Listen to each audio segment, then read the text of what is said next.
Vous vous lancez dans la lecture audio de l'analyse littéraire de Zadig ou La Destinée, célèbre ouvrage de Voltaire. Au fil de cette lecture, vous découvrirez dans un premier temps une brève mise en contexte de l'œuvre et son auteur.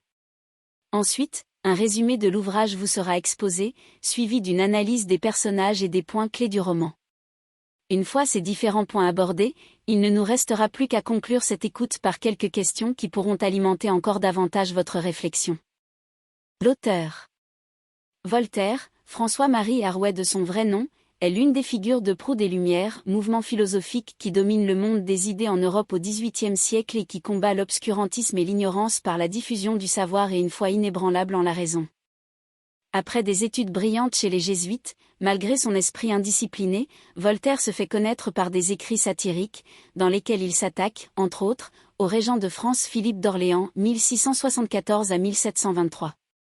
Ce qui lui vaut, outre un premier exil à Sully-sur-Loire, Loiret, en 1716, un séjour de 11 mois à la Bastille. À sa sortie, il défend encore et toujours ses positions à travers des procédés littéraires divers, en premier lieu desquels, la satire et l'ironie.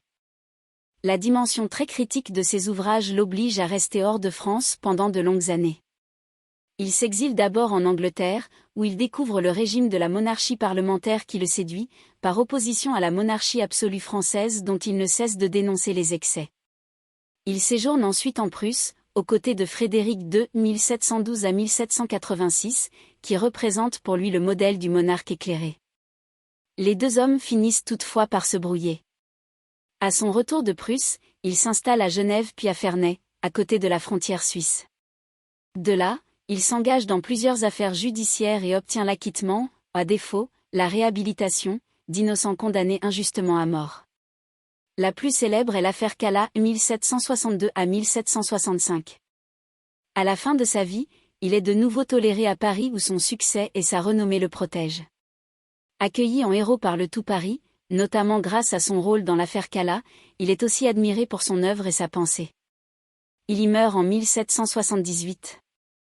Contributeur de l'Encyclopédie, 1751 à 1772, œuvre fondatrice de la philosophie des Lumières, et auteur de nombreux contes philosophiques, d'essais historiques et philosophiques, mais aussi poète et dramaturge, Voltaire laisse une œuvre imposante et protéiforme, toujours au service de son combat pour la liberté, la tolérance, la justice et le savoir.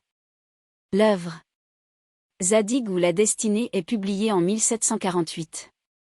Il s'agit d'un conte philosophique qui présente tous les traits caractéristiques du style de Voltaire, la légèreté, la brièveté, ainsi qu'un goût pour la satire et l'humour, la philosophie et la morale. C'est un court ouvrage amusant et riche à la fois par la multiplication des péripéties et des traits d'esprit.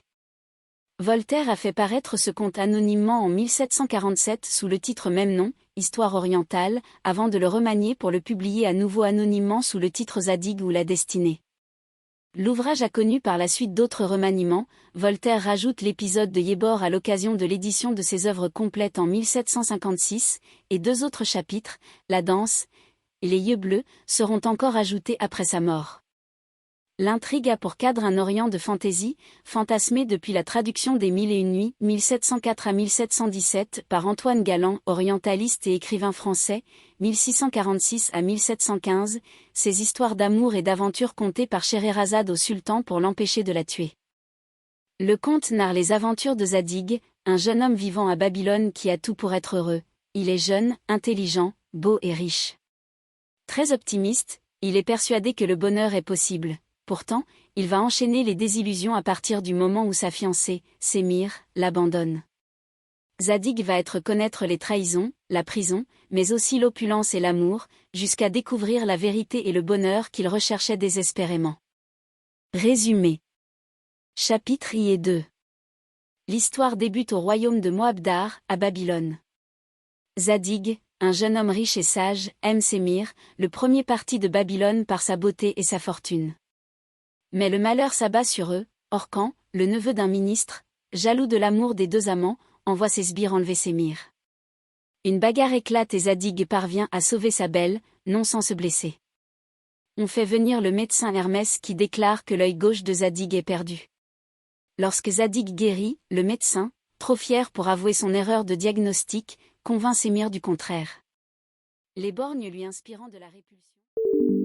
Nous espérons que vous avez apprécié cet aperçu.